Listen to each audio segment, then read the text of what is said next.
যে সমস্ত সংগঠন আছে, মহিলা পরিষদ, উদীচী এবং অন্যান্য, এবং যারা এখানে শুনছেন আমাদের কথা, আইন শৃঙ্খলা বাহিনী, তাদের সবাইকে আমি আমার আন্তরিক অভিনন্দন জানাই এবং অনুরোধ করছি এই একটি কথা, যে নারীরা জাগো, নারী বন্দি শিখা।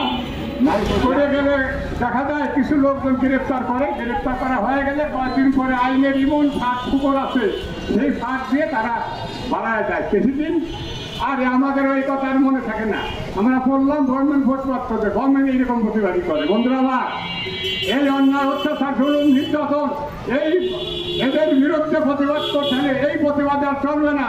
এখন আমরা এই ঘটনার প্রতিবাদ করলাম, বিচার চাই।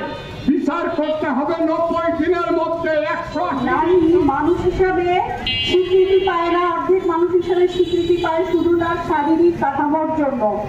আমি এই ঘটনা, মাগুরার এই ঘটনার পরে অপেক্ষা করছিলাম, খুব চোখ কান খুলে অপেক্ষা করছিলাম যে দেখি এইবার কি দোষ দেওয়া হয়, ভিকটিম ব্লেম করা হয়। কারণ সবসময় তো শারীরিক কাঠামোর জন্য তারা লালায়িত হয়ে বলে যে ওড়না পরে নাই, বোরখা পরে নাই, রাতে বাইরে গেছে, চরিত্রের সমস্যা আছে, মানে একটা না একটা বের হয় নারীর বিরুদ্ধে। ধর্ষণ হলেও তাকে অপরাধী কিভাবে করা যায় সেই যুক্তি খুঁজে বের করে। তো এই 8 বছরের মেয়েটা যখন কোন রকম, যার কোনো ফিজিক্যাল স্ট্রাকচার বোঝা যায় না, সে যখন ধর্ষিত হয়, নেহাল ভাই বলছিলেন যে মেয়েটার কথা, যে তার সেক্সুয়াল অর্গান ব্লেড দিয়ে কেটে তাকে রেপ করা হয়েছিল। সে ছিল পূজা, সেই পূজার যে ধর্ষক সে সম্প্রতি মুক্তি পেয়েছে।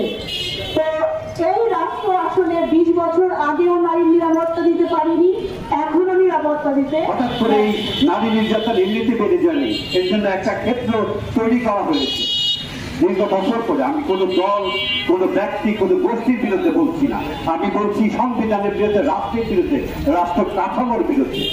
এগুলো আমাদের ভাবতে হবে। শুধু 10 জন মহিলা দাঁড়ালাম, 50 জন ছেলে দাঁড়াইলাম আর রাষ্ট্র রাতারাত্রি পরিবর্তন হয়ে গেল, আমি এটা বিশ্বাস করি না।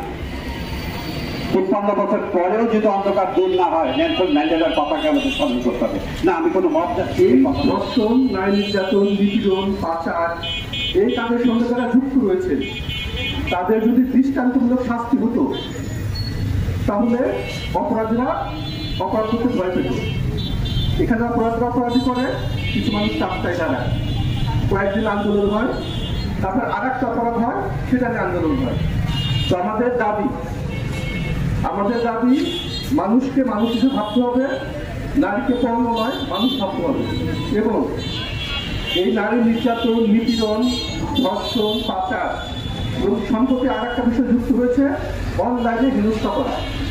আমরা দেখতে পারি এটা অনলাইনে নারীকে হেনস্থা করা একটা নৈমিত্তিকতা হয়ে দাঁড়িয়েছে। সবচেয়ে দুঃখজনক বিষয় হচ্ছে, যখন কোনো নারী ধর্ষিত হয়, সমস্ত লোক ওই নারীকেই দোষ দিয়ে থাকে, যে নারীর পোশাক, নারীর এটা, নারীর সেটা, নারী রাতে কাজে বেরোইছে, নারীর পুকুরি কাজে বেরোইছে, এই কারণে সে ধর্ষণের শিকার হচ্ছে।